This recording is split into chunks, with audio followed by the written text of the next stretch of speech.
నమస్తే, welcome to the view point. దేశాన్ని వీడేందుకు సిద్ధం, కానీ ట్రంప్తో ఫోన్ కాల్లో మధురో. అమెరికా అధ్యక్షుడు డొనాల్డ్ ట్రంప్తో జరిగిన చర్చల్లో తాను తన కుటుంబంతో సహా దేశాన్ని వీడేందుకు సిద్ధంగా ఉన్నానని వెనిజువేలా అధ్యక్షుడు నికోలస్ మదురో పేర్కొన్నట్లు తెలుస్తోంది. అయితే అందుకు ఆయన కొన్ని షరతులు విధించినట్లు సమాచారం. ఈ మేరకు రాయిటర్స్ తన కథనంలో పేర్కొంది. ఆ కథనం ప్రకారం గత నెలలో ట్రంప్, మదురోలు 15 నిమిషాల కంటే తక్కువ సమయం పాటు ఫోన్లో మాట్లాడుకున్నారు. ఆ సమయంలో తనకు తన కుటుంబానికి ఆంక్షల నుంచి పూర్తి ఉపశమనం లభిస్తే తాను వెనెజువాలాను వీడేందుకు సిద్ధంగా ఉన్నానని మదురో తెలిపినట్లు సమాచారం.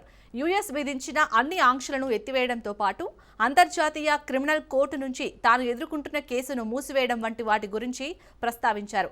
దీంతో పాటు అవినీతి, మాదక ద్రవ్యాల అక్రమ రవాణా, మానవ హక్కుల ఉల్లంఘనలకు సంబంధించి 100 మందికి పైగా వెనెజువాలా అధికారులపై విధించిన ఆంక్షల నుంచి యుఎస్ ఉపశమనం కల్పించాలని కూడా ఆయన కోరినట్లు సమాచారం. అయితే మదురో షరతుల్లో చాలా వాటిని ట్రంప్ తిరస్కరించినట్లు రాయిటర్స్ పేర్కొంది. మదురో తన కుటుంబంతో సహా దేశాన్ని వీడేందుకు ట్రంప్ ఒక వారం రోజులు గడువు విధించినట్లుగా తెలుస్తోంది. అయితే అది శుక్రవారంతో ముగిసిన నేపథ్యంలో వెనెజువేలా భూభాగంలో ఆపరేషన్లకు ట్రంప్ ప్రకటన చేసినట్లు సమాచారం. ఇక ఆదివారం మదురోతో ఫోన్లో మాట్లాడిన విషయాన్ని ట్రంప్ ధృవీకరించారు. అయితే వారి మధ్య జరిగిన చర్చలకు సంబంధించిన వివరాలను మాత్రం బయటపెట్టలేదు. ఇదిలా ఉండగా బానిసత్వంతో కూడిన శాంతిని తాము కోరుకోవడం లేదని నికోలస్ పేర్కొన్నారు. కారాకాస్లో జరిగిన భారీ ర్యాలీలో ఆయన మాట్లాడుతూ విదేశాల నుంచి వస్తున్న ఒత్తిడికి, ఆధిపత్యానికి తమ దేశం లొంగదన్నారు.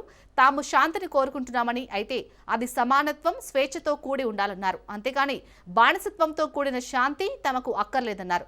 కాగా వెనెజువేలా ముఠాల నుంచి మాదక ద్రవ్యాలు అమెరికాను ముంచెత్తుతున్నాయని ట్రంప్ మొదటి నుంచి ఆందోళన వ్యక్తం చేస్తున్నారు. ఈ క్రమంలోనే వెనెజువేలా భూభాగంపై యుఎస్ దళాల సైనిక కార్యకలాపాలను ట్రంప్ విస్తరించారు. దీనిపై మాట్లాడేందుకు అత్యున్నత జాతీయ భద్రతాధికారులతో సమావేశమయ్యేందుకు ట్రంప్ సిద్ధమైనట్లు తెలుస్తోంది.